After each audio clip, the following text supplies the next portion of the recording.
grande prazer poder falar sobre esse assunto, né? Reforçar, né, e alicerçar nas nossas mentes a importância da Bíblia no aconselhamento. E o título da aula é A Bíblia e o Aconselhamento Bíblico, né? Parece redundante, né, a gente falar a Bíblia e o aconselhamento bíblico, porque são coisas indissolúveis, né? O ato de aconselhar, de dar conselhos, não anda separado da Bíblia em absoluto, né? Então nós vamos, nessa aula, traçar uma linha de raciocínio para reforçar esse conceito, né? Para que a gente tenha a convicção, a certeza de que a Bíblia é o único e suficiente instrumento para que a gente possa ser transformado e também as outras pessoas serem transformadas. Então eu quero inicialmente, vamos orar para que a gente... Pai, em nome de Jesus, obrigado que essa aula seja uma aula que vai esclarecer as nossas mentes e, mais importante, reforçar a nossa convicção da importância da palavra nas nossas vidas e no ministério da restauração, que é o aconselhamento, Senhor Deus. Que o Teu Espírito, que realiza a obra por meio da palavra, esteja presente e que eu possa falar o que Ele quer que eu fale e que os irmãos sejam inspirados por Ele. Obrigado, é que eu oro, agradeço em nome de Jesus. Amém. Então, nós estamos falando de aconselhamento, obviamente que nós vamos falar sobre conselho e traçar uma linha de raciocínio do que Deus quis, do que Ele quer para a gente, do propósito dEle para a nossa vida, e da importância do conselho na vida do ser humano, da humanidade, da maneira que Ele criou, né? O conselho é nada mais, nada menos do que dar direção, né? De guiar, de orientar, de prescrever, recomendar, ordenar. Então, sob várias formas, o conselho é dado, né? E nós sabemos que o melhor conselho que existe é o conselho de Deus, né?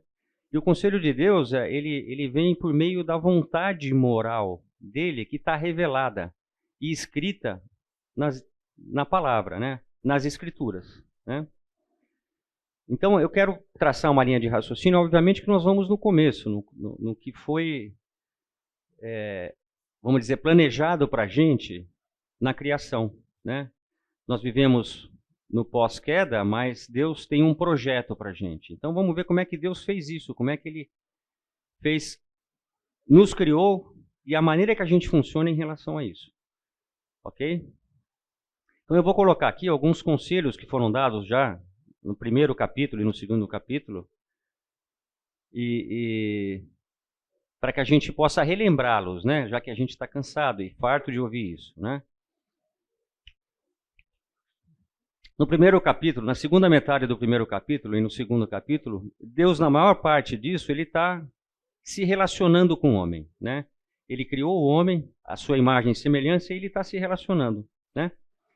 E a gente vai perceber e vai olhar que em vários versículos ele está dando ordens, mandamentos, conselhos ao homem. Como é que o homem teria que fazer, né? O primeiro deles, né, como Deus cria, que a imagem e semelhança é para ser fecundos, multiplicai-vos, né? Deus falando para o homem, para sujeitar, dominar a terra, subjugar a terra, né? Por conselho, Adão nomeia os animais, ele cultiva o jardim, ele cuida do jardim, né? Então, observar aí que Deus, no propósito dele da criação, ele coloca o homem dentro do jardim. Ele não colocou o homem para dominar o Éden. O homem é colocado dentro de um espaço delimitado por Deus para que ele possa se desenvolver, de acordo com a vontade de Deus, de acordo com os conselhos de Deus. Deus vai moldar esse homem no tempo, né? Num processo que Deus determina e que não depende de nós, depende da soberania dele. Mas Deus tem os seus propósitos, isso fica claro nesses dois primeiros capítulos. Por conselho, o homem aprende, né, sobre as árvores do jardim, né, a árvore da vida, o que ele pode comer, o que ele não pode comer. E Deus é bem claro, ele é bem explícito no que ele fala. Ele diz o seguinte: vocês podem comer de tudo e não podem comer daquela árvore. E, inclusive, fala as consequências, né? Então, Deus ele é extremamente, vamos dizer, direto, conciso e não complica em nada, né, no que ele fala. É bem claro o que ele falou. Toda forma, quer dizer, nesse processo, o desenvolvimento do ser humano iria ocorrer, né, dentro do que Deus tinha de plano para a gente. Então eu vou fazer algumas considerações aqui, né, que são que o homem necessitava da palavra de Deus desde a sua criação. É interessante aqui que a palavra, nós fomos criados pela palavra, né? No versículo 26 de 1 Gênesis, diz o seguinte: façamos o homem, né? Deus está nos criando, né? Toda a criação é através da palavra, né? Então, a gente já depende da palavra, né? Desde o princípio, desde a criação, né? Deus fez assim, né? O homem foi criado como um ser dependente, né? Então, nós dependemos da palavra, não só na criação, para que a gente fosse criado, mas também para que a gente pudesse ser moldado, né? Deus nos fez desta maneira, né? Nós somos dependentes de conselhos, né? Nós somos dependentes de algo que vem de fora, né? O homem foi criado como um ser dependente, portanto. Ele foi criado moral e fisicamente bom. Ele foi criado perfeito, mas isso não significava que poderia viver por conta própria. Então, dentro do processo da criação, Deus nos cria prontos, né, para recebermos o que vem de fora, para que a gente pudesse ser, no decorrer do tempo, aperfeiçoado por Deus, para que lá na frente a gente pudesse espelhar quem Ele é dentro da criação e glorificasse Ele. E, consequentemente, glorificando Ele, a gente também participasse dessa glória. O plano de Deus é perfeito. Ele almeja nos dar a perfeição, para que a gente seja, hoje, como modelo, a imagem e semelhança dele, como referência, o caráter de Jesus. Então, a gente foi criado para ser moldado por conselho, né? Nós dependemos de conselho externo, seja ele qual for, né? Nós vamos aceitar ou não determinados conselhos, seja de quem for, né? Se ele for de Deus, se ele não for de Deus. Nós somos uma esponja que recebe conselhos, ok? É da nossa natureza, né? É da nossa natureza. A gente, o homem, ele tem essa carência ele não nasce pronto, né? A gente não nasce pronto, a gente nasce num processo que a gente vai ser formado, a gente vai se moldando, a gente vai sendo feito como o barro, né? O Deus faz no barro, né? Que a gente vai falar, tá? O relacionamento do homem com Deus deveria ser um crescente, como nós falamos, né? Por meio de ordens, mandamentos, orientações e conselhos. O homem estava sendo orientado por Deus, né? Eu estou falando aqui, gente, de Gênesis. Nós estamos falando do projeto de Deus antes da queda, ok? Nós fomos feitos para que a gente dependa desses conselhos, né? Nós vamos ser moldados por Deus. Deus quer a nossa perfeição. Ele quer que a gente seja a imagem e semelhança dele. E ele vai, por meio de um processo, fazer com que isso aconteça. Por meio de conselhos, mandamentos que a gente viu lá naquele primeiro slide, né? Aqueles vários conselhos e mandamentos que o homem deveria seguir, né? E até o que ele não deveria fazer. E as consequências da desobediência. Deus é claro, conciso, direto, né? Uma coisa interessante é que nessa fase, né, quando o homem está lá no jardim, no espaço que Deus colocou para que o homem vivesse, nós não somos colocados para controlar o Éden, mas o jardim. Deus nos dá as atribuições, ele vai nos ensinando, ele vai nos aconselhando o que fazer. Nós não temos a capacidade.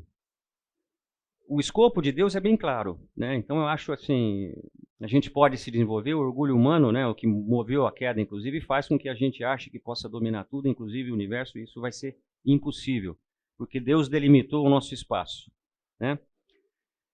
E nesse espaço, Deus se relacionava diretamente com o homem, conversando com o homem diretamente. Todas as ordens, todos os conselhos, mandamentos de Deus, eles eram diretamente da boca dele, eram dados diretamente ao homem. Não tinha intermediário, não tinha nada. O homem não precisava abrir a Bíblia para poder saber o que Deus quer. Deus diretamente falava, aconselhava e andava junto com o homem. O homem tinha acesso direto a Deus. Não tinha nada que o separava. Então, no jardim, né, nesse espaço, ele apenas começara a entrar nas potencialidades e possibilidades da existência humana. Quer dizer, o homem estava começando nesse processo, né? Tinha muito a ser feito, ele ia se desenvolver. Deus faz tudo por meio de processos. Ele não faz, ele poderia até fazer, colocar o homem acabado, mas ele prefere fazer assim, pelos motivos que pertencem a ele, pela soberania dele.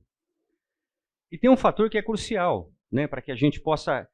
Nós estamos falando de conselho, do que Deus fez, como Ele quer, mas nós estamos falando de aconselhamento bíblico, né? Então eu quero firmar esse conceito de conselho, né? O quanto o conselho é importante na nossa vida, não só na vida nossa cristã, que dependemos do conselho divino, mas na vida, né? Nós somos movidos por conselho. Nós estamos uma esponja que absorve conselho, seja de onde for. Cabe a nós selecionarmos isso, né? Então, isso foi feito por Deus, não é que a gente queira ser ou não ser assim. Nós somos feitos assim e funcionamos assim. Dependemos de conselhos, de coisas que vêm de fora. Estamos falando de aconselhamento bíblico, ok? Estamos vendo o projeto de Deus lá, para o homem perfeito, para o homem que Deus queria que fosse a imagem e semelhança dele, ok? O fator crucial é que o homem foi criado de tal maneira que para o seu próprio bem e para a glória de Deus era necessário depender do conselho divino e ser transformado por ele. É um processo que Deus trabalharia nas nossas vidas, dentro dos propósitos dele, não nos nossos propósitos. Consequentemente, se a gente vivesse dentro dos propósitos dele, nós teríamos o melhor, né?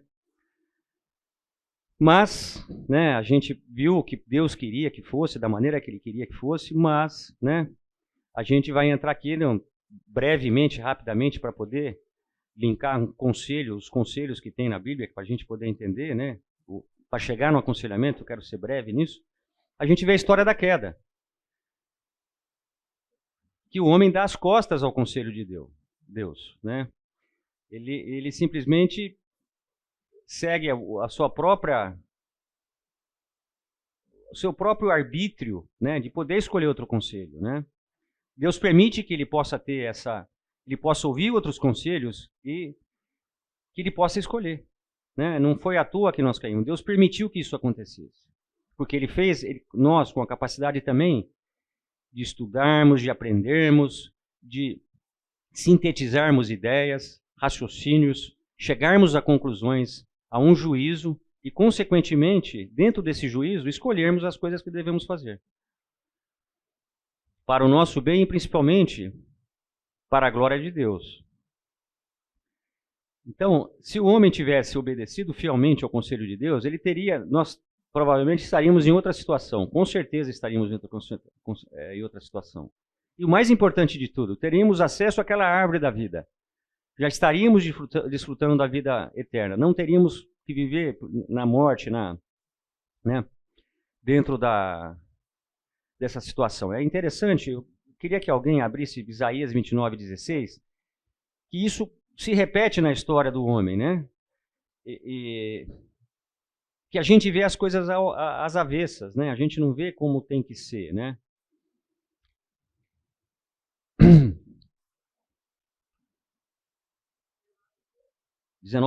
29:16.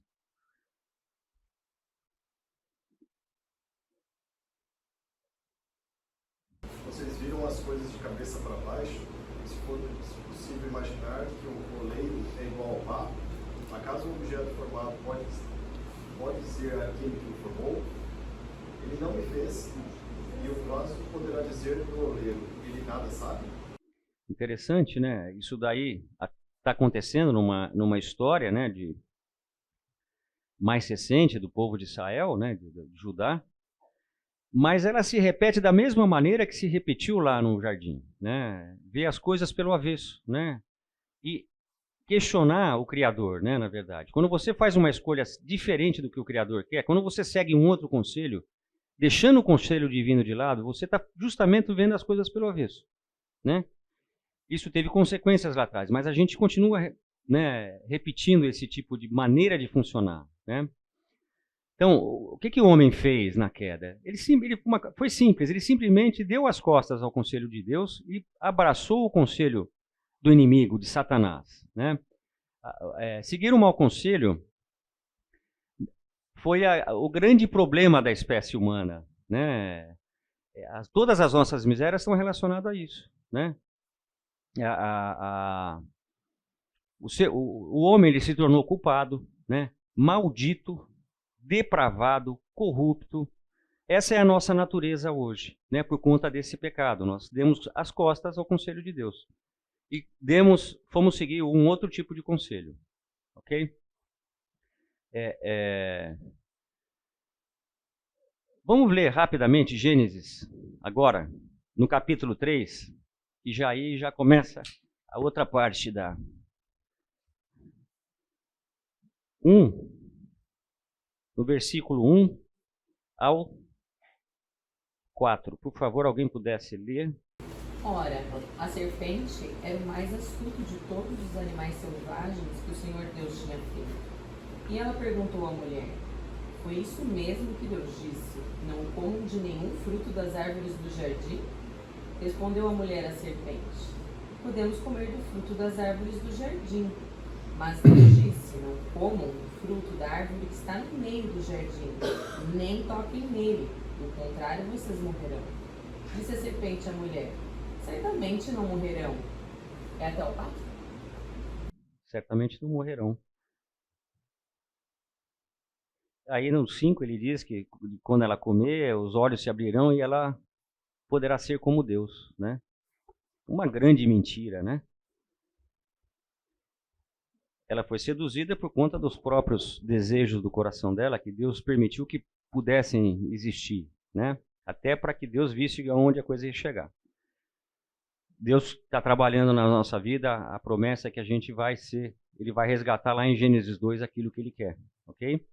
Mas nós vemos aqui o conselho, um outro tipo de conselho, né? Nós trabalhamos com um conceito de conselho divino, aquele conselho naquele primeiro slide lá que a gente colocou, claros, diretos, né? E aí a gente vê um conselho que começa, né? Primeiramente, ele distorce a palavra, né? Ele coloca de uma maneira, né, que começa a colocar dúvida na cabeça da mulher, né? Foi isso mesmo que Deus disse, né? Olha aí que coisa. E a gente na nossa vida muitas vezes, será que é isso mesmo? Será que eu posso fazer isso? Será que isso é o conselho externo? A mulher está se relacionando, está ouvindo um conselho externo que vem do inimigo, ok? Obviamente que ela vai ser corrompida, né? Não comam de nenhum fruto das árvores do jardim. O que diz lá em Gênesis 2, né? Em 2,15, né? Você pode comer de tudo. Você só não pode comer daquela árvore. Deus é claro, ele é bem explícito nisso. E dá as consequências, né? Então, a palavra, né? O mandamento, o conselho é distorcido, né? Ele é pervertido, ele é mudado, né? O conselho divino ele acaba sendo rasgado, vamos dizer assim, né? E aí vem a mentira, olha, certamente vocês não morrerão, vocês vão ter o mesmo poder de Deus, vocês vão conhecer o que é o bem, o que é o mal. Tá? Então esse é o conselho, é o outro conselho, né? É um conselho obscuro, né? Que gera dúvida, que distorce, que mente. Então, eu cheguei nesse conceito, entramos nessa questão de conselhos, né? Trabalhamos o conselho perfeito e agora entramos nos conselhos ao qual nós também nos submetemos. Eu quero, assim, a Bíblia fala também de conselho dos ímpios, né? Salmos 1:4 fala bem sobre isso, né? Alguém pode ler Salmos 1, versículo 1.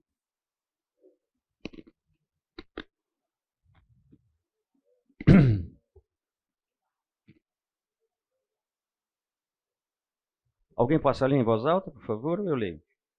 O conselho dos perversos não se detém no caminho dos pecadores, É interessante aqui, não segue, na minha versão, na NVI, não segue o conselho dos ímpios, não segue, né? Não segue, não anda. Ele rejeita o conselho dos ímpios, ele não quer andar nesses conselhos. Ele não imita a conduta dos pecadores, quer dizer, ele não se, vamos dizer, ele não se detém no que o pecador faz, ele não quer, ele rejeita também, né? E ele não se assenta na roda dos zombadores, né? Se assentar, né? É se deter, é estar ali, é como se ele habitasse com essas pessoas, né? Ele não se habita, então ele rejeita tudo isso.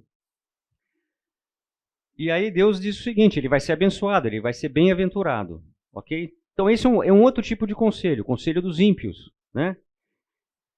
Que a Bíblia fala, e é clara sobre isso. E o conselho do ímpio, não adianta, ele está ligado ao conselho satânico, ao conselho do inimigo, né? O ímpio é vamos dizer, um discípulo do inimigo, é um discípulo da mentira, não é um discípulo de Jesus, não é da família de Deus, né? Quem segue isso. Então, vamos dizer, em essência é o mesmo conselho, o conselho do ímpio, né? Ele é gradativo, né? Você anda, você se assenta e depois você começa a habitar ali. Isso faz parte da sua vida, né? É um condicionamento. Foi o que aconteceu com a mulher na queda, ok? Então eu quero mostrar para vocês, vamos comparar os conselhos, né? Nós conseguimos criar um conceito de conselhos. Conselho divino, o conselho satânico, né? Tem essas duas. E não existe um conselho neutro, né? Se o conselho não está nas escrituras, ele não é um conselho, ou não está diretamente na escritura, ou o conceito desse conselho, ou a ideia desse conselho, né, não está na escritura, ele não é um conselho de Deus, não é um conselho divino, né? Conselho neutro é muito perigoso, nós estamos vivendo na coisa de neutralidade, e a igreja, inclusive, está tendo problema por isso. O conselho neutro, olha, pode, mas, né, vamos permitir, porque a Bíblia não fala diretamente, mas indiretamente a Bíblia fala muita coisa, né? Então,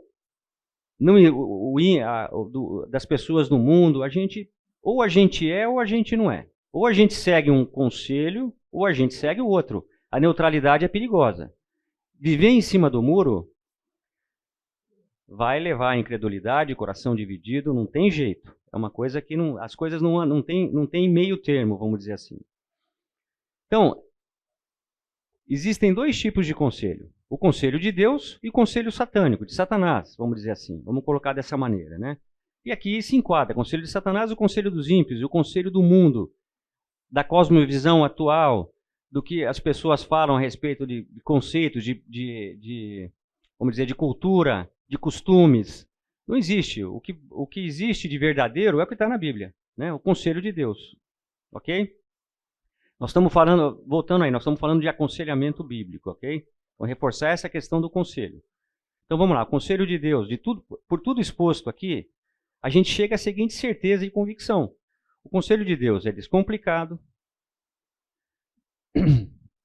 ele é simples, direto, verdadeiro, ele é santo, benéfico, libertador.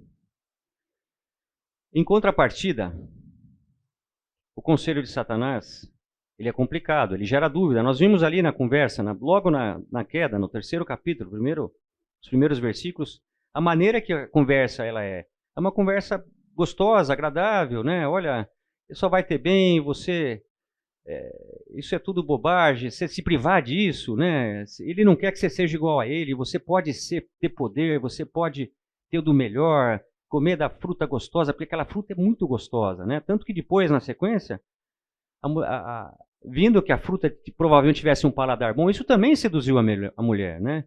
Então a gente é seduzido por essas coisas, né?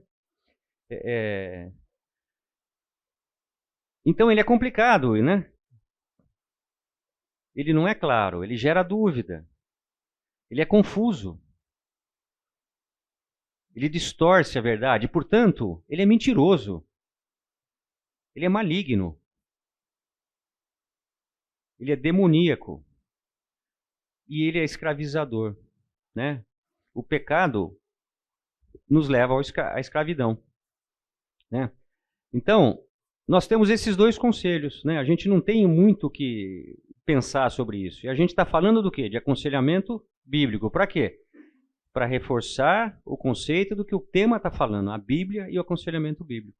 Obviamente que se para a nossa vida, né, de santidade, de santificação, e até mesmo para a nossa conversão, nós precisamos da palavra, o aconselhamento, ele se alicerça, ele se prende estreitamente à palavra de Deus, né? Não tem aconselhamento sem a Bíblia, sem a palavra. Não tem o aconselhamento seria morto do ponto de vista da vida cristã. O aconselhamento tem que ter a Bíblia. E aí a gente vai entrar num outro conceito da Bíblia, né, que tem a ver com aconselhamento, né? Então, a premissa do aconselhamento bíblico, né, enquanto disciplina teológica, né, e também atividade ministerial, né? O aconselhamento é uma atividade ministerial muito importante dentro da igreja, dentro do corpo. Porque é justamente por meio do aconselhamento que o corpo é restaurado. Que os irmãos são restaurados, que os irmãos são encorajados, que eles são exortados para que eles possam voltar para o caminho, para que eles possam voltar a olhar para o alvo, olhar para cima, voltar a se relacionar com Deus, voltar a ter intimidade com Deus. Esse na verdade, é o grande escopo do aconselhamento, né? A dor, muitas vezes, por detrás da dor tem um pecado, ou tem alguma coisa que faz com que a pessoa saia do caminho, né? E o aconselhamento ele vai mexer nisso. Mas de que maneira? Biblicamente falando. Nós não temos outra forma, outra baliza para poder fazer isso.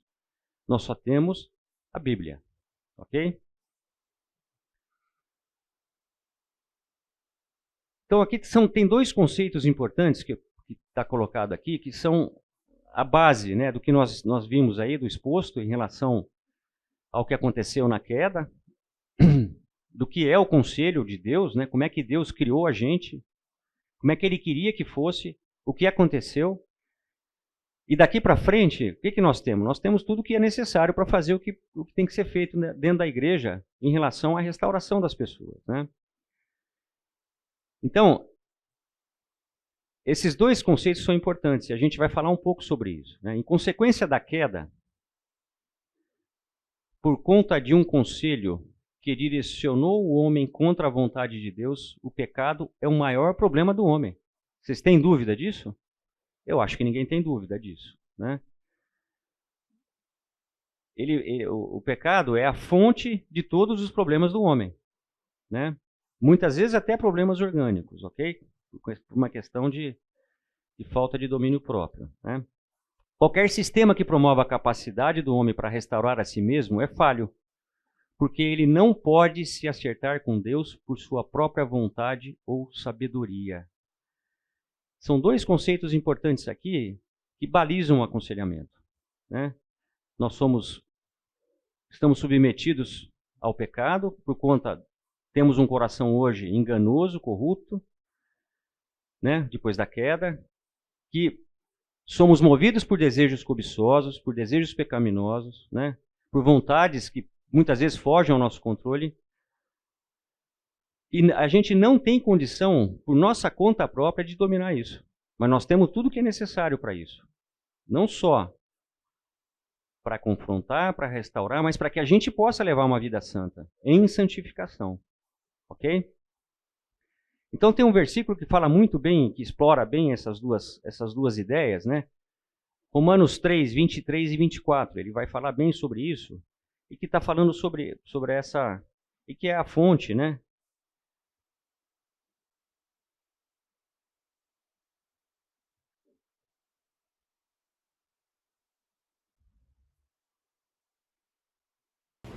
Pois todos pecaram e carecem da glória de Deus, sendo justificados gratuitamente por sua graça, mediante a redenção que há em Cristo Jesus. Então tá aí, né? Pois todos pecaram, todos nós estamos debaixo, vamos dizer assim, dessa maldição. Fomos separados de Deus, né? Fomos separados daquele relacionamento direto com Deus, né? Não temos mais paz e graça diretamente, né? Nós dependemos agora do intermediador, né? que está aqui no versículo 24, que fala o seguinte, né? Pois todos pecaram e estão destituídos da glória de Deus, e sendo justificados gratuitamente por sua graça, por meio da redenção que é em Cristo Jesus.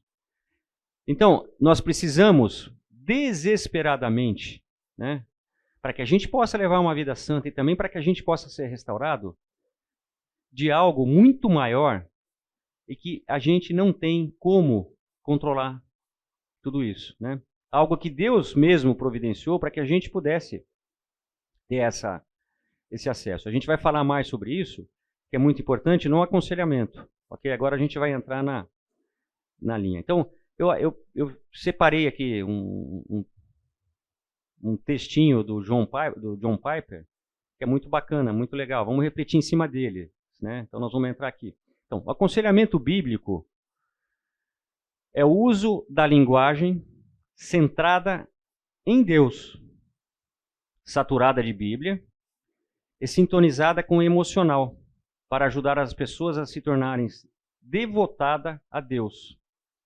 exaltadoras de Cristo, que alegremente abnegadas amam outras pessoas.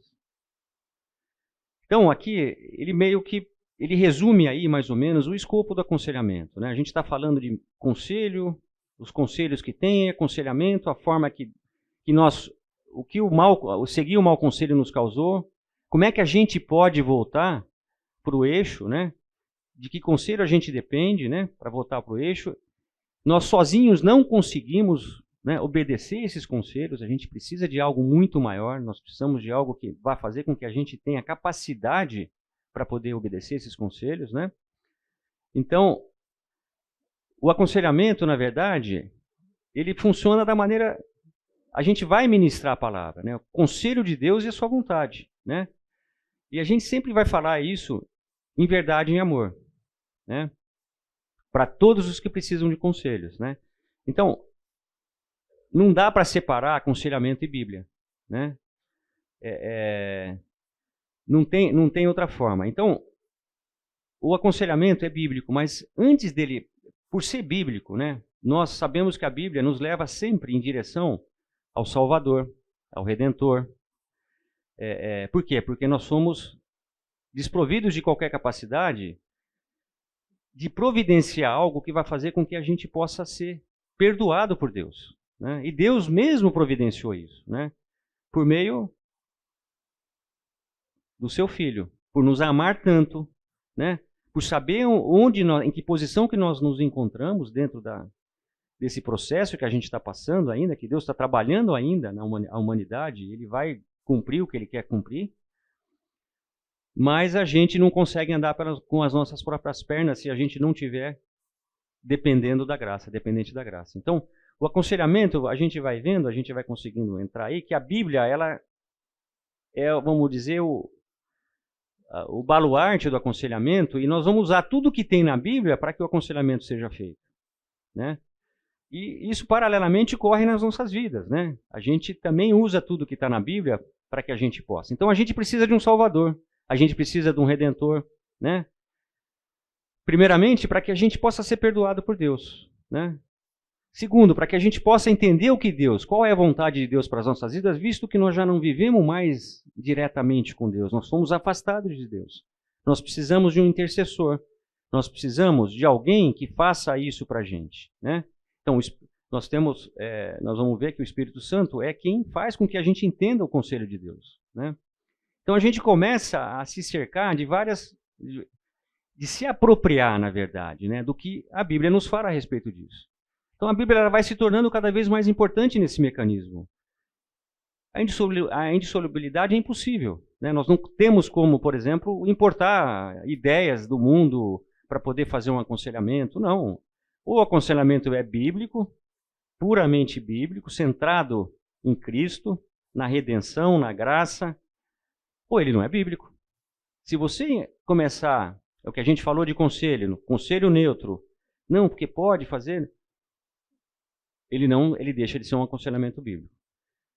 E nós que recebemos a graça, a salvação, nós não vamos querer outro tipo de conselho numa situação dessa, ou em qualquer outra situação. Pela corrupção do nosso coração, muitas vezes seguimos outros conselhos. né? Damos costas ao que Deus quer, à sua verdade, né? Mas não é isso aí o plano de Deus para a gente. A gente tem que ser firme no que a gente está fazendo e no que a gente busca na nossa vida. Então, o aconselhamento bíblico ele deve ser propositadamente e exaustivamente cristocêntrico. Quem e que Cristo é, né? O que ele fez por nós em sua vida, morte e ressurreição.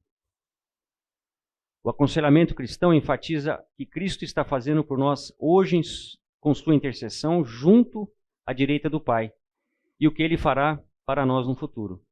Também enfatiza o ministério atual do Espírito Santo na vida do crente. Então, uma coisa que é interessante, nós estamos falando da Bíblia no aconselhamento, e que Deus nos deu o Salvador, né? Então, a gente, no aconselhamento, a nossa vida, né, a gente sempre tem que estar voltando para a cruz, né? A gente, o tempo todo tem que estar voltando para a cruz, porque lá é a fonte da graça, é de lá que sai tudo que a gente precisa, né? Não só pela redenção, pela salvação, perdão dos pecados, mas também foi pela cruz que nós temos acesso à graça que vem de Deus, para que a gente possa conseguir fazer o que tem que ser feito, né? Então, nós temos que olhar para a cruz. E antes da cruz, a vida de Cristo aqui, o homem encarnado que veio, justamente para que ele fosse sacrificado e a gente fosse liberto, para que a gente pudesse viver em liberdade. Liberdade do quê? Da escravidão. Da escravidão do quê? Do pecado. Então, nós necessitamos exaustivamente, propositadamente, desse Jesus, desse Cristo, né, que veio aqui. E é importante o seguinte, a graça ela não para na cruz, na redenção dos pecados, na salvação. A nossa vida aqui, como crente, como cristão, nós temos que o tempo todo estar dependendo da graça. Nós fomos salvos para que a gente pudesse, num processo dessa transição que a gente está passando aqui, ser santificado. E a santificação ela não vai ocorrer sem essa graça, sem a palavra, sem a Bíblia, sem o Espírito Santo, né? Só vou terminar essa ideia aqui, a gente... Então, vamos dizer, é um pacote completo, né? A morte de Cristo significa o sacrifício que fez toda a diferença, né? Deus, com isso, com o sacrifício de Jesus, olha para a gente de uma outra forma, né? Ele nos vê, nós somos lavados. É como se ele pudesse olhar diretamente para a gente, por meio de Jesus, e a gente olhar para ele e falar com ele, com liberdade e confiança. E isso a gente precisa nesse ministério, né? Ter essa concepção, essa certeza, né? E é interessante o seguinte, Jesus, ele ressuscitou, ele está vivo, né? Então é uma coisa dinâmica, né? A graça é algo vivo. Jesus, ele vive do lado do Pai. Ele está lá para interceder por nós. Então nós temos acesso a isso ó, pela oração, por meio do Espírito Santo, que intercede por nós também. E o mais importante de tudo é o seguinte, a promessa de que nós vamos ter vida junto, vida eterna com Ele, né? Então isso é um pacote completo, e isso tem que estar o tempo todo, não só nas nossas vidas aqui, mas a gente está falando de aconselhamento. Nós não podemos fugir disso no aconselhamento. Vamos dar um intervalinho?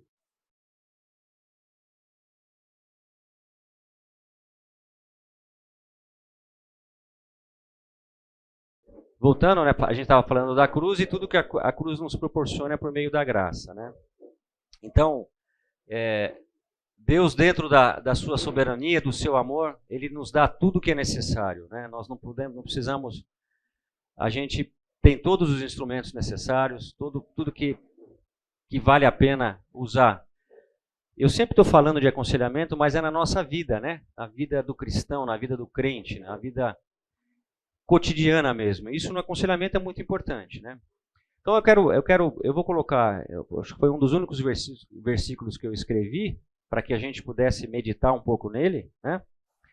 E que Pedro, na sua segunda carta, no primeiro capítulo, ele ilustra muito bem isso que nos é dado, o que é preciso, né? Obviamente, para nós cristãos, né? Então, vocês não vão precisar abrir a Bíblia. Na verdade, é 1, 3, 4, né? 2 Pedro 1, 3, 4. Acabei digitando errado, né? Então, vamos ler junto esse versículo, né? Seu divino poder nos deu tudo o que necessitamos para a vida e para a piedade, por meio do pleno conhecimento daquele que nos chamou para a sua glória e virtude. Dessa maneira, ele nos deu suas grandiosas e preciosas promessas para que por elas vocês se tornassem participantes da natureza divina e fugissem da corrupção que há no mundo causada pela cobiça. Obviamente que esse versículo é importante para nós, a gente tem que ter isso sempre em mente, né? Nós temos tudo que é necessário para a nossa vida, né? E Deus, é o seu divino poder, é pelo poder de Deus, que se manifestou de várias formas, né? A própria morte de Cristo, a própria encarnação de Cristo é uma forma de demonstração de poder, né? Nós não sabemos como um Deus pode vir aqui e se encarnar, né? E fazer tudo o que fez. É algo que a gente não consegue compreender. E a ressurreição de Cristo é a demonstração do poder de Deus, né?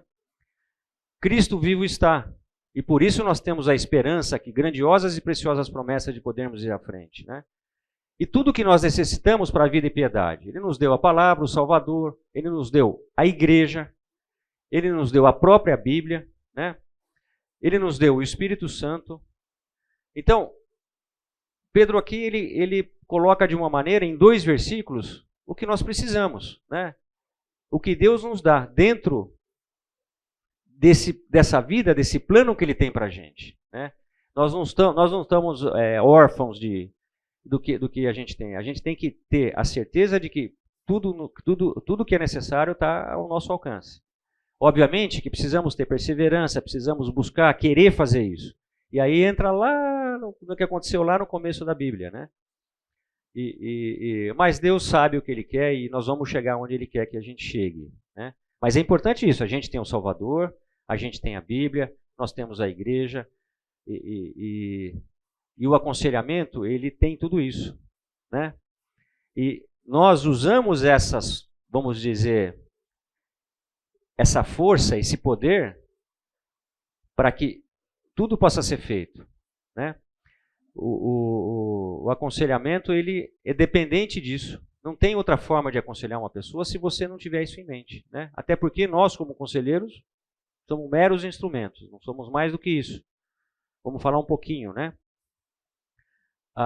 Então, o que esse poder nos dá? Ele nos dá a palavra que é inerrante, né?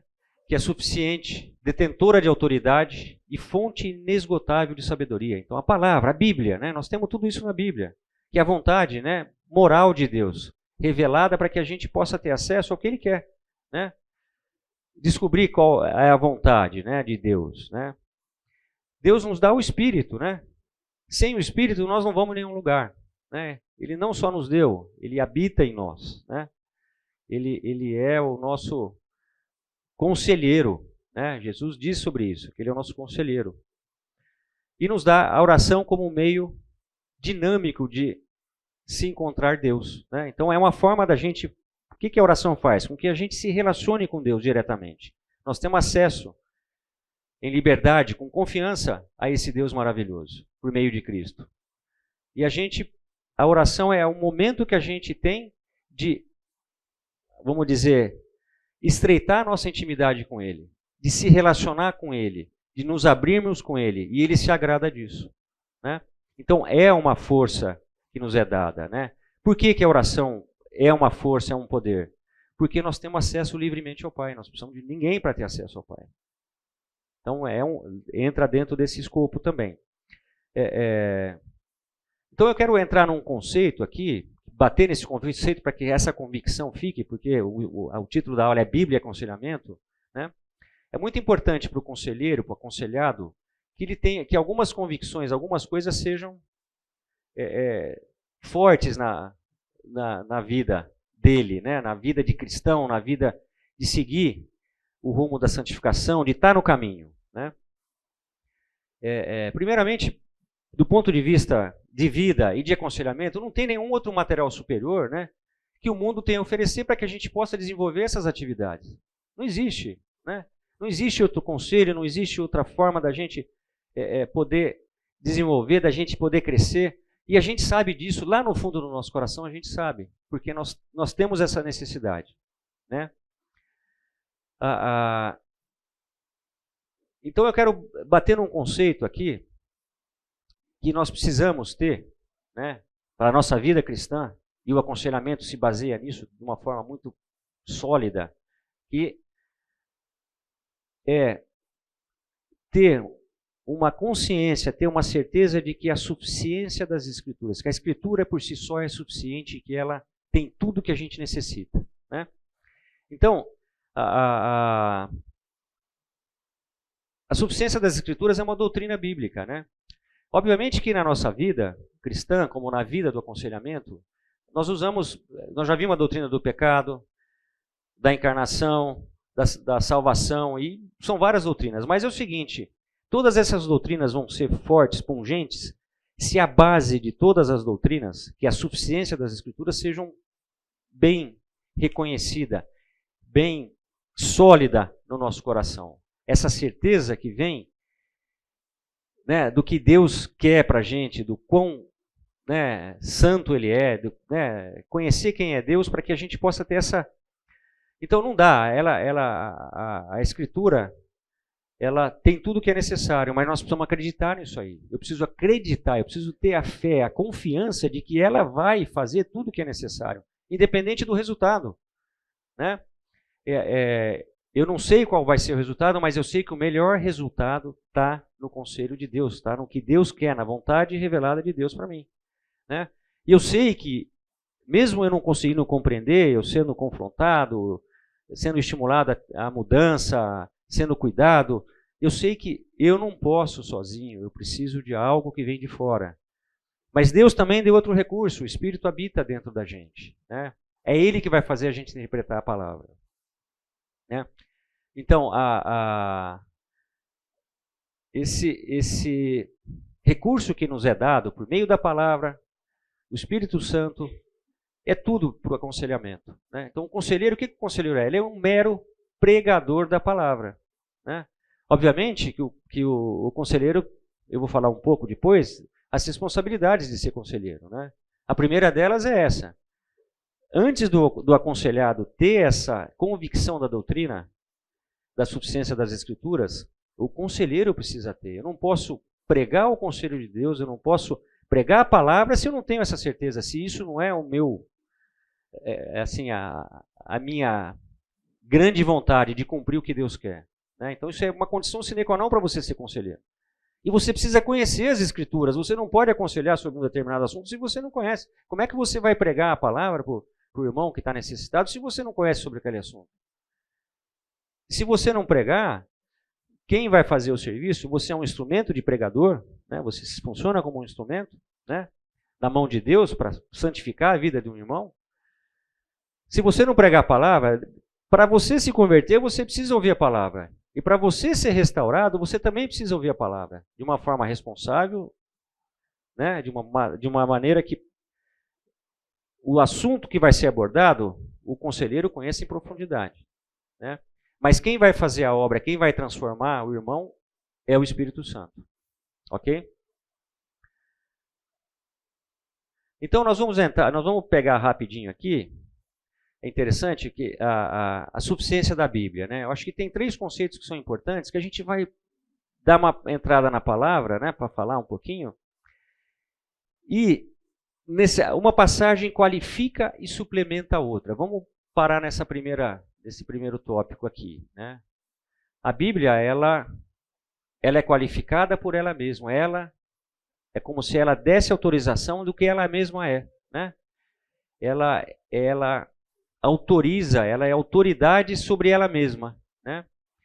Eu complemento o meu ensino, eu aprendo mais por meio da própria Bíblia. Ela explica quer dizer, ela se autoexplica, vamos dizer assim, né? E ela complementa, ela suplementa. Então eu quero fazer aí um jogo para a gente ver essas qualidades, né? Qualidade, suplementação, complementação, e aí a gente vai ver a essência estudando isso, vendo que isso acontece nas Escrituras, e nós vamos, com isso, também poder, vamos dizer, amalgamar mais o nosso conceito sobre suficiência das Escrituras e também aprender um pouco sobre aconselhamento, baseado nas Escrituras, ok? Então vamos ter essa dupla função aí. Então eu gostaria de distribuir alguns versículos aqui, né? O Lucão, 2 Timóteo, 3, 15, 16 e 17. O Alex, 2 Pedro 1, 20 e 21. O Bruno, Salmo 119, 24 e 89. O João, Salmos 19, 7. O Léo, João 17, 17. E Hebreus, deixa comigo que eu leio. Porque desde criança você conhece as sagradas letras, que são capazes de torná-lo sábio para a salvação mediante a fé em Cristo Jesus. Toda a Escritura é inspirada por Deus e útil para o ensino, para a repreensão, para a correção e para a instrução na justiça, para que o homem de Deus seja apto e plenamente preparado para toda boa obra. Maravilhoso esse versículo, né? Ele está falando várias coisas sobre a palavra, inclusive sobre o aconselhamento, né? Então, muitas vezes a gente ouve falar muito na igreja, é bom a gente sempre estar ouvindo sobre ele. Pouco se fala, né, do que vem no 15, né? Mas o 15 está falando da palavra. E o que o 15 fala a respeito da palavra? Paulo falando para Timóteo, ele fala o quê? Porque desde criança você conhece as sagradas letras. O que é sagrada letra? Palavra, escritura. Que são capazes de torná-lo sábio. Sábio para quê? Para a salvação mediante a fé em Cristo Jesus. É o primeiro atributo da palavra que a gente está vendo aqui. Primeira qualificação. Ela qualifica, ela faz com que ele tenha pelo conhecimento sabedoria, ouvir a palavra e o quê? Receber por meio do Espírito Santo o quê? A salvação. Ele foi salvo por meio da palavra. Paulo está falando isso já no 15. Né? É a primeira coisa, ele fala nesses 3 versículos o tempo todo sobre a palavra. Né? Ele está falando disso. A salvação você conhece pelas sagradas letras, porque foi pregado para você. A palavra foi pregada, a Bíblia foi usada na tua vida. Desde quando você era pequenininho. Aí ele entra no 16, né? Uma outra característica da palavra. Toda a Escritura é inspirada por Deus. Obviamente, ela tem credibilidade, porque foi Deus que inspirou. Né? É Deus que... Isso é uma coisa que a gente ouve bastante, isso é importante dentro do quê? Da suficiência das Escrituras. A gente tem essa convicção. Ela é inspirada por Deus e isso faz com que ela tenha autoridade, com que ela tenha relevância, com que ela tenha credibilidade. Eu posso confiar nessa palavra, nesse conselho, porque ele é o conselho reto de justiça e que agrada a Deus. Né? Então, o que ele está? Qualificando a palavra, ele está dando essência, ele está dando robustez à palavra de Deus. Ok? E ele continua, mais atributos à palavra de Deus. Né? Em poucos versículos aí, Paulo, numa sabedoria maravilhosa, ele consegue falar tanto. Né? É inspirada por Deus e útil. Aí ele mostra o seguinte, para que a palavra pode ser usada? Para que você vai usar a palavra como pregador da palavra? Né? Ele fala, ele qualifica a palavra, ele fala, olha, você, para estar onde você está, você foi salvo pela palavra. Você confia em Jesus Cristo porque a palavra foi pregada para você, porque você teve a oportunidade de ouvir a palavra. Segundo, ela vem de Deus, ela é inspirada por Deus, ela é robusta, ela tem credibilidade, ela é verdadeira. Agora, olha, para que você usa a palavra? Ele vai qualificar. Em 3 versículos você tem várias coisas sobre a palavra de Deus. Né? Aqui, por exemplo, isso entra para o aconselhamento. Né? Quando a gente fala de conselho, aconselhamento bíblico, então isso aqui já é bem específico. Né? Não que aquilo não seja. A gente falou de cruz, a gente tem que estar olhando sempre para a cruz. Né? Mas esses 4 versículos têm a ver com a essência do aconselhamento. Né? Então ele vai falar o quê? Ensino. O aconselhamento, você vai ensinar o irmão. Né?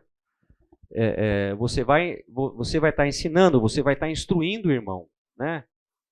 Você o tempo todo vai ter que estar com isso em mente. Você tem que ter a palavra, o arcabouço bíblico na tua mente para tratar de determinadas situações. Situações, não a ponta do iceberg, mas situações que levam o coração daquele irmão ter tirado ele do prumo, Ele está levando uma vida em pecado. Então, o que você vai fazer? Você vai repreender. Aqui a segunda é ensino, repreensão, confrontação. Olha, meu irmão, você está em pecado, você está fazendo isso.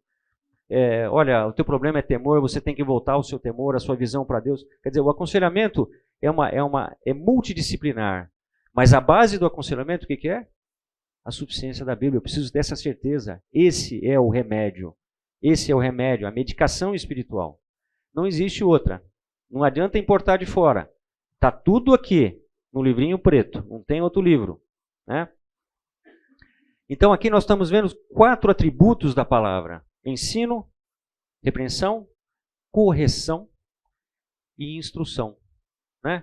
São 4 atributos e isso no aconselhamento é muito importante, é muito forte. A gente tem que usar isso o tempo todo. Né? Não tem outra forma. Então, o que nós estamos fazendo aqui?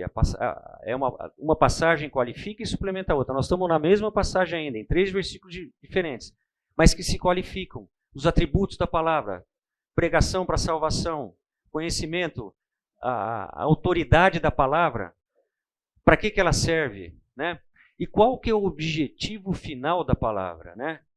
Qual que é o objetivo? Por que tem tudo isso? Por que ela é qualificada? Por que você faz isso, né? Qual que é o objetivo? O objetivo é o seguinte, para que o homem, né, ele seja instruído na justiça, para que o homem de Deus seja apto e plenamente preparado para toda boa obra. Ok? Não tem outra forma de você realizar boa obra se você não está embasado nisso. Se a Escritura não é autoridade na sua vida. Né? Se você não tem o Espírito Santo, quer dizer, tem coisa que não tem outro jeito. Né? E aqui eu quero um gancho, um gap aí para falar do aconselhamento. E o conselheiro, ele não é nada nessa coisa. Ele tem uma responsabilidade grande porque ele é um instrumento de Deus na mão da pessoa, do irmão que está precisando desse aconselhamento, né? Que o aconselhamento, na verdade, é confrontação. Né? Você vai confrontar esse irmão. Esse irmão vai ser instigado e por meio da palavra e da ação do Espírito Santo, né? Que vai transformar, é o Espírito Santo que vai transformar esse irmão. O conselheiro não transforma ninguém. Ele tem que cuidar da transformação dele, né? Depender da palavra do Espírito. Isso é uma coisa importante, nós temos que ter a humildade de saber isso. Sou um pecador e estou aconselhando um pecador. Então, é muito importante para o conselheiro, a primeira coisa, ter essa convicção da suficiência das Escrituras e conhecer as Escrituras. Não dá para você aconselhar alguém sem você conhecer em profundidade o que você está falando. Chega a beirar até a irresponsabilidade. Mesmo o Espírito estando ali. Se você pode falar uma coisa, deturpar um versículo, falar uma... Então isso é muito importante. Né? O aconselhamento é um ministério importante da igreja. Mas ele tem que ser bem aplicado. Né? E o Espírito Santo vai promover o quê? A transformação, a mudança, a santificação, restauração. Né? Esse irmão, ele vai voltar para o caminho, né? Sempre tem em mente o seguinte, isso é um processo. Então, não existe também aquela coisa mágica de que em 2 conversinhas o cara está pronto e acabou, vamos embora. É um processo. Deus faz tudo por meio de processo. Tudo. A salvação é um processo, você começa a ouvir a palavra, cada um tem um processo. A santificação é um processo, a transformação é um processo. E a restauração também é um processo que pode durar mais para uns e mais para outros. E o conselheiro tem que ter essa consciência. Não é falar um negocinho lá, decorado da Bíblia, não. Ele tem que estar dependendo do Espírito Santo até para falar o versículo certo. E pregar com autoridade que as Escrituras têm para determinados assuntos, para determinados problemas do coração. Né? E nesse segmento, né, você vai andar com essa pessoa. Né? Então, você aplica esses versículos aqui, ele é convertido, você vai, leva ele para a cruz, né? Leva ele para o temor do Senhor, né, que é muito importante. Né? Quer dizer, não adianta se você não teme o Senhor, se você não reconhece quem é o Deus, se você não reconhece a quem você serve, é difícil você achar que a suficiência da Bíblia, que a suficiência das Escrituras isso é coisa básica. Então, muitas vezes o aconselhamento é levar o cara para Deus, levar ele para o relacionamento vertical, é restaurar esse relacionamento. E aí a coisa vai embora. Ele consegue entender que ele está num pecado, que aquele pecado gera outros pecados, que aquele pecado da ponta lá, que ele achava do comportamento dele, não é. É gerado lá embaixo, tem uma raiz lá embaixo. Né? E que ele tem que tratar a raiz. Então, o aconselhamento ele ele tem várias vertentes. De uma forma prática, quando você começa um aconselhamento, vou pensar com um não cristão ou com um cristão, você enfatiza no primeiro momento, ou foca o quanto ele crê na palavra. Eu não sei se para um não cristão isso é prematuro. É ótima a sua pergunta. Porque se ele não acredita, ou mesmo eu como cristão, se eu não tenho aquela convicção, o que você está falando para mim, isso é uma... Ótima pergunta. Ótima pergunta. Isso na outra aula também foi levantado. E eu vou dar um exemplo depois. É o seguinte, o aconselhamento bíblico, ele é feito para quem? Para quem tem Jesus, para quem tem Cristo, para quem tem o Espírito. Quem interpreta a palavra, quem vai te dar a luz, a sabedoria em relação à palavra, do que vai ser pregado para você, não sou eu que sou pregador. É o Espírito Santo. Então, condição sine qua non para que você faça um aconselhamento genuinamente bíblico, cristocêntrico, é o irmão ser convertido. O incrédulo, o que você faz? Você, por amor, né, você, né, vai acolher essa pessoa e você vai fazer o que a gente chama de pré-aconselhamento. O pré-aconselhamento, você vai fazer o seguinte: esse irmão necessita, lembra? Exaustivamente de um Salvador, de um Redentor. Então, por meio da dor dele, do problema dele, de um pecado que ele comete, apesar de que a lei não está pegando ele, você vai mostrar a cruz e vai levar ao Salvador que pode salvar, limpar ele, transformar ele, santificar, colocar a vida dele dentro de um caminho. Então é uma oportunidade do quê? De evangelismo. Né? Você vai lidar com essa pessoa, né, que tem uma dor, então você não vai dar as costas para ele, mas você tem que ter a consciência. Então é muito importante, pessoas neófitos, né, no caso aí, que estão começando, você ter essa certeza, esse conhecimento. Você não vai ficar pregando a palavra para quem não tem o Espírito Santo. Eu vou dar um exemplo. Você que ama uma picanha, vamos supor lá um dia lá que 30 anos lá, que você está lá, estamos lá, que você se despediu, está indo lá para o Senhor, e a gente está lá, Lucão está lá, aí eu vou chegar para o Lucão, compro uma picanha lá, levo para o Lucão a picanha, e o Lucão está lá. Lucão, a picanha aqui, pega a picanha aqui, você não vai comer picanha? Ele vai continuar lá, né? Aconselhamento bíblico para não crente é essa imagem. O cara está morto. Ele não tem um espírito. A palavra, os conceitos da palavra podem até... A gente vê muita gente que vive do quê? Dos conceitos, dos conselhos da palavra, do que a palavra fala. Isso é muito comum. A gente vê católico que não é convertido. Se bem que eu vejo muito católico que conhece o plano da salvação. Mas tem católico que vive os princípios, mas não conhecem Jesus. Né? Então, é um aconselhamento, ele vai se esbarrar, ele vai tropeçar num monte de conceitos, né? Que até da suficiência das Escrituras, porque ele não aceita certas coisas que as Escrituras falam contra isso. Né?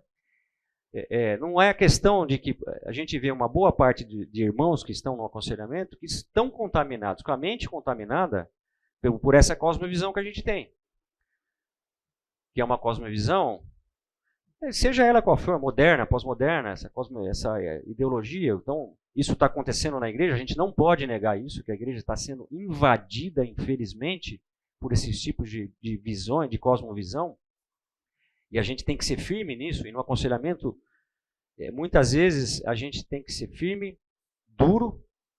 A gente brinca o seguinte, felizmente ou infelizmente, vem para mim só bucha, vamos dizer assim. Nego com adição, problema sério sexual, casamento, então, e às vezes a gente tem que ser duro. Né? Então a gente tem um conceito que eu aprendi, que é o seguinte: você tem que ser uma rapadura. Você vai ser duro, mas ao mesmo tempo doce. Mais ou menos o conceito é o seguinte: você vai, quando você prega, quando você exorta, quando você confronta, você o faz em amor e verdade. Né? sendo humilde, reconhecendo quem você é, reconhecendo que você está com um pecador, que é um filho de Deus, né? Que é irmão, né? Dentro da igreja, né? Seu. Então, seguinte, eu tenho que me colocar no meu lugar, a gente tem que se colocar no nosso lugar, nós somos isso aqui. E por que você faz? Por que você aconselha? Você pode me perguntar, olha, eu tenho um histórico aí, eu aconselho por gratidão a Deus, né? Eu me converti com 30 anos, tenho 59, 30 e pouquinho, foi uma conversão parecida, quem estudou, viu a conversão do C.S. Lewis, me lembra muito, né, que foi um processo. Eu já estudava as Escrituras, já lia Salmo, Antigo Testamento, lia Evangelho e ainda não conhecia a cruz. Isso em 2, 3 anos aconteceu variavelmente e eu vivi o mundo até os 32 anos. Né? Conheço o mundo, me lambuzei na fossa, literalmente. Né? E eu sei muito bem da onde o Senhor me tirou, né? E o que Ele fez na minha vida. Né? Então eu tenho assim uma concepção, eu tenho um conceito de que eu não sozinho não faria isso. Muito pelo contrário, se eu continuasse naquela vida, eu não estaria aqui hoje, né? Por vários motivos de risco. Né? E a partir daí, tudo que eu vejo na minha vida, né, que pela graça dele, eu recebi tudo de graça, favor imerecido literalmente, bondade infinita de Deus. Então, o que move eu aconselhar? Não é o meu orgulho, quanta gente eu aconselho, ninguém sabe quem eu aconselho, não é para ficar sabendo, sigilo é uma coisa importante também. Mas eu sou grato a Deus por tudo que Ele fez por mim, por tudo que Ele está fazendo por mim. E olho, né, na obra de Cristo, que era uma obra que não foi terminada. Ele está sentado lá à direita do Pai e Ele me prometeu que Ele vem me buscar um dia. Eu posso estar dormindo, como Paulo fala, mas eu tenho a promessa de que eu vou viver lá. Então, isso move o meu coração a fazer um monte de coisa. Para o irmão que está em necessidade e que está vivendo, de repente, alguma coisa que eu estava vivendo, né, não sou santo, tá? Não terminou o meu processo de santificação, mas isso move meu coração. Dúvida que me veio, esses momentos de aconselhamento, mais orações, assim, por experiência própria, assim, eu confesso que eu cheguei a orar em frente a um parente, em frente abrindo minha oração para ele, falando, estou pedindo a Deus para melhorar e buscar talvez um caminho mais sensato e ser atacado, sabe? Fui atacado nisso. Isso acontece. E após isso eu falei, insisto e continuo. Isso acontece. Quando eu aconselho pessoas pesadas que estão no mundo da droga, pornografia. Teve um tempo no aconselhamento que eu aconselhava bastante caso do projeto Bálsamo, que a irmã Helena encaminhava, a Maria e a irmã Helena ficavam dentro da delegacia, naquela época só tinha eu de homem para aconselhar os maridos. E a carga é muito grande, espiritual. Mas, nós estamos falando da suficiência da Bíblia, o que a palavra fala sobre isso? Vai lá que ela te fala, ela te dá a defesa, tudo que é necessário. Aí o que você faz? Você sabe que você tem o quê? Pela própria graça, pelo que Jesus fez, o poder divino. E aí ele fala o seguinte, vai lá em Efésios, de 6:10 até 18. Não vai não, porque nós não temos tempo. Mas você vai encontrar lá o que você precisa para se defender disso. Então você tem que o quê? Vai para a palavra. Ela é suficiente. Ela te dá tudo o que é necessário para o que você precisa. Você percebeu? A Bíblia, ela é autoridade na tua vida. Você tem que raciocinar biblicamente. A tua lógica de pensamento, você tem que orar para que isso seja... Tem que ser bíblica. Então, isso vai me pegar. E pega, não é mentira. Isso é espiritual, cara. Paulo fala sobre isso. É um mundo. Nós estamos vivendo debaixo de autoridade espiritual hoje, no mundo de hoje. É uma coisa muito pesada. É uma ideologia. Essa ideologia é uma ideologia diabólica. É frontalmente contra a ideologia de Deus. É frontalmente contra a Bíblia. É para destruir a Bíblia. E eu acredito o quê? No poder divino. Sei que Deus é poderoso. Então, isso, o que é? Eu me alicerço na palavra. Eu não estou preocupado com isso. Deus sabe o que está acontecendo e Ele vai fazer o serviço que tem que ser feito. Não é o Lula, não é não sei quem. Ninguém vai tirar o que Deus quer que seja feito. Você percebeu? Autoridade da palavra. Confiança na palavra, fé. Né? Que Ele tem o poder de que Ele é quem manda. Eu não mando nada, ninguém manda. Quem manda, quem que é a autoridade? É Ele. Tá? Então, a gente entrou nesse tópico do aconselhamento, saiu um pouco, eu queria continuar o raciocínio da suficiência da Bíblia, né? Eu acho que fica claro aí. A gente acabou indo para um caminho que mostra a suficiência da Bíblia. Estou respondendo uma pergunta seu biblicamente. Eu resolvo os meus conflitos em casa com a família biblicamente. Olha, não dá agora, vamos pensar. Problema com o filho é biblicamente, no trabalho, biblicamente. É difícil, é difícil. É tempo, é determinação, é perseverança, é vontade de agradar a Deus, né? E isso, dentro de um processo, mesmo vivendo num mundo caído com dificuldade, é difícil você fazer isso. É difícil você ver, às vezes, tropeçar no mesmo pecado, mesmo não querendo pecar. Mas você volta para Ele, volta para o Redentor, pede perdão e pede para Ele te ajudar. Você percebeu? Você tem que colocar a palavra em prática. O que Jesus fala sobre isso, né? Quem ama Ele? Aquele que pratica a palavra, que obedece a Ele, né? Não é quem não ama, né? Mas vamos continuar. A gente está falando do seguinte, da qualificação, que a palavra ela qualifica e suplementa a outra, as próprias passagens, né? Então, a gente terminou o primeiro. Quem que ficou com 2 Pedro foi o Alex. 2 Pedro 2, 20 e 21.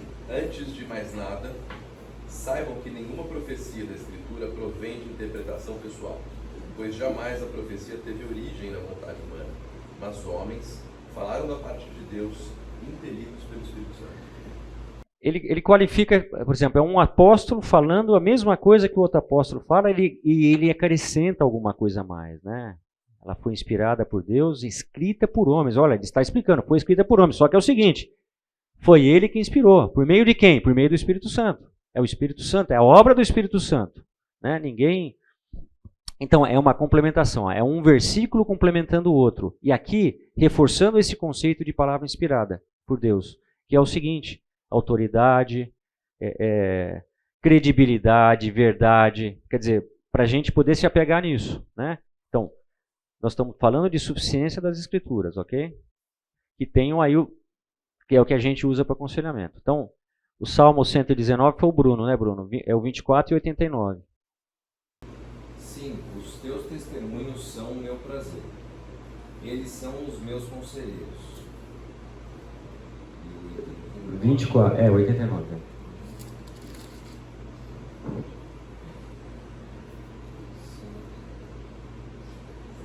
A tua palavra, Senhor, para sempre está firmada nos céus. Ok, isso aí já dá o conceito do que a gente... O que você está? Você está recebendo informações sobre a palavra. Qualificação, o que ela é, na verdade, a essência da palavra. Então, o primeiro lá, ela é conselheira. Nós estamos falando de conselho, aconselhamento bíblico. Então, aonde eu vou tirar o conselho para o aconselhamento bíblico ou o conselho para seguir a minha vida? Da palavra, né? Um outro conceito que ele coloca no 89, que é do ponto de vista de que ela é. A palavra é. Ela existia antes, né? Ela é eterna. Né? A palavra ela existe antes da fundação do mundo, antes da criação. Deus nos criou por meio da palavra. Então a palavra ela é eterna e ela vai continuar. Né? Eu não sei o que Deus tem para a gente, mas a palavra vai continuar depois que isso tudo passar, depois que vai acontecer. E ela não muda. São os conceitos que a própria palavra está testificando sobre ela mesma. Né? E isso a gente pode ver, esses conceitos, se a gente for pegar e estudar sobre medo, nós vamos ter várias passagens, vários versículos que vão se complementar. Porque o medo, você vai lá, porque o coração, todo medo fora do comum tem uma incredulidade como base. E você começa a ir em vários versículos, você começa a passear pela Bíblia de Gênesis, Apocalipse, estudando sobre esse conceito de medo. Né? Então, a palavra é maravilhosa, não tem um livro tão completo quanto esse para lidar com as questões do ser humano. Por quê? Quem nos criou? Quem conhece a gente em todas as particularidades? É o Criador, é o nosso Deus. 19:7, quem que foi? O João. A lei do Senhor é perfeita e revigora a alma. Perfeita.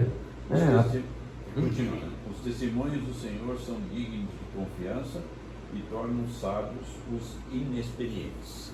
Por tudo isso que a gente falou, né? Aí ele tem a conclusão, né? Tornam sábios e inexperientes, são dignos de confiança. Por quê? Porque a própria palavra está falando sobre isso, né? Ela é perfeita. João 17:17, quem ficou? Léo. Santifica-os na verdade. A tua palavra é a verdade. O que Jesus está falando aí, né? Jesus, numa oração, ele vai partir, ele sabe disso, ele está abrindo o jogo para os discípulos, ele fala o seguinte, olha, ele está falando com o Pai em relação aos discípulos. Eu sou discípulo de Jesus. Acho que todos aqui todos somos discípulos de Jesus, né? E o que Jesus está falando lá antes dele partir? Pai, santifica-os na verdade. Então, o que ele está falando? Quando ele fala isso, ele está testando o seguinte, Jesus escreve, o meio para as pessoas, os cristãos serem santificados é a palavra. Ele escreveu isso, ele está falando isso, ele não falou outra coisa. Santifica-os na verdade. Então, aí o que ele fala? Aonde que está a tua verdade? Para você ter a verdade, a tua verdade é a palavra. Então, é a palavra que é a responsável por nós termos acesso à verdade. Jesus é claro sobre isso, né? Então, a santificação por meio da verdade, por meio da... Isso tem, por exemplo, tem um gap com o aconselhamento. O aconselhamento você ajuda a pessoa a voltar, a se restaurar, para voltar para o caminho, para o quê? Para continuar no processo de santificação, né? E por meio da palavra que é verdade. Eu vou pular o último versículo e nós vamos lá para o segundo, aí várias formas de estilo de comunicação, né? Ela é um pacote dinâmico. A Bíblia é um dos únicos livros que eu acho que eu li, o único livro que eu conheço que você vê. História mesmo, né? Inclusive a história usa a Bíblia para falar sobre história, livros de história. Ela é uma fonte de documentos. Eu estou terminando já. É um livro de provérbios, poesias, canções, salmos, cartas, literatura apocalíptica, parábolas. Jesus só fala por parábolas, né? Então, para encerrar aqui, a linguagem bíblica, a gente já fala, né? O mundo, então, hoje tudo é transtorno, né? E a Bíblia trata a coisa com outro aspecto, olhando para o coração, né? E o transtorno, ele é quando a gente olha para um transtorno, a gente olha para o comportamento da pessoa, né? Em 2 Samuel 16, né, Samuel diz o seguinte, que Deus não vê a aparência, Deus vê o coração, né? Esse é um foco que a gente tem que ter, né? Então a gente não vê rótulos seculares, né? Por mais que eles sejam aí técnicos, científicos, né? Eu sou médico, né? Mas a gente tem que tomar cuidado com isso. Então hoje qualquer coisa é transtorno. Uma criança que é indisciplinada é porque ela tem transtorno de excesso de fazer não sei o quê. O cara que é alcoólatra é transtorno, minimizando, né, a seriedade do que é isso a ele. Isso, para um crente, isso tem um fundo de pecado, tem algum problema no coração. Tá?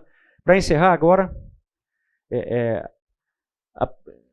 tem mais coisa, mas nós vamos parar por aqui. A pressuposição básica do aconselhamento bíblico é que Deus realmente provê todas as verdades essenciais e necessárias ao crente para uma vida feliz e satisfeita em Jesus. Presta atenção, não esquecer do nosso Salvador. Não esquecer da cruz, voltar sempre para a cruz. O aconselhamento sempre tem que estar voltando para a cruz. E a gente também. Senão a nossa fé ela esfria. Né? É a convicção de que Deus não deixou em falta em nenhum sentido. Né? Nós temos tudo que é necessário. Ele providenciou todas as coisas das quais o homem precisa para a vida física e espiritual. Todos os princípios, as verdades, técnicas para resolver problemas humanos são fornecidos pela palavra de Deus. E era esse o recado que eu queria dar. Fazer com que isso seja sedimentado, amalgamado no coração da gente, para que sem a palavra nós não vamos em lugar nenhum. E o título da aula, aconselhamento bíblico, cristocêntrico, sem a Bíblia, ele é morto. Como o exemplo aqui do Lucão. Ok? Vamos orar e encerrar. Pai, em nome de Jesus, obrigado por essa oportunidade, mais uma vez, de estar falando sobre esse assunto, linkado ao aconselhamento bíblico, a palavra, a suficiência das suas escrituras, a autoridade da tua palavra e também dos mecanismos que o Senhor usa para a transformação, Pai. Obrigado por esse momento e Que a gente tenha um bom domingo, é o que eu oro, agradeço em nome de Jesus. Amém.